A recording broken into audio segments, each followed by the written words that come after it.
Kituufu amafumu ogabuuza yali agalwanyeeko kuba yabaagamanyi. Ekyamazima sijja kwegulumanga bijanjaalo. Bisula waggulu nga byewuuba ng'enkumbi eyabirima esula wansi. Makondere baagafuuyira sseguku ng'enkumbi eyagalima baakweka. Muli mutya kansubire nti muli bulungi mwenna gye muwangaalira. Agamba ati omukulu Kisirisa Moses, ndi wano ne Moses munno. Wetuli nnyo olwaleero wano. Ate mukulu oyo yabuuzizza nti Ageya Nanfumbambi yeeteesa. Nanfumbambi oyo gw'oyagala okumanyako yali mutaka omukukunavu ennyo mu b'ennyonyi. Nanfumbambi yabeeranga mu Kyaggwe eyo. Era bw'ogenda mu bitundu byeyo ng'agenda Entanzi, kaalo kaliraanye Entanzi.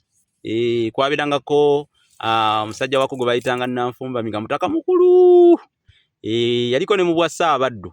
Era Nanfumbambi oyo yalina embeera ze ye ng'omuntu. Yalinga tayagala kumugeya.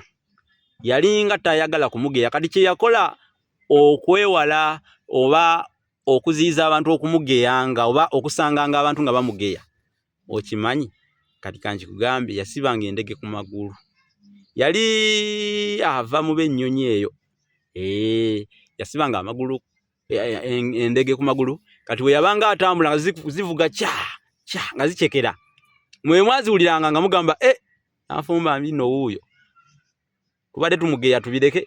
Oba mubadde mumugeya nga mukomaawo. Kati we wava olugero oba enjogera egamba nti Ageya Nanfumbambi yeeteesa.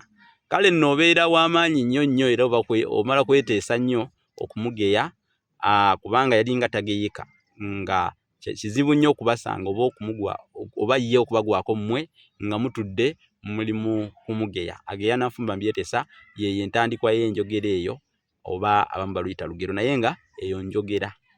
Ageya Nanfumbambi yeeteesa.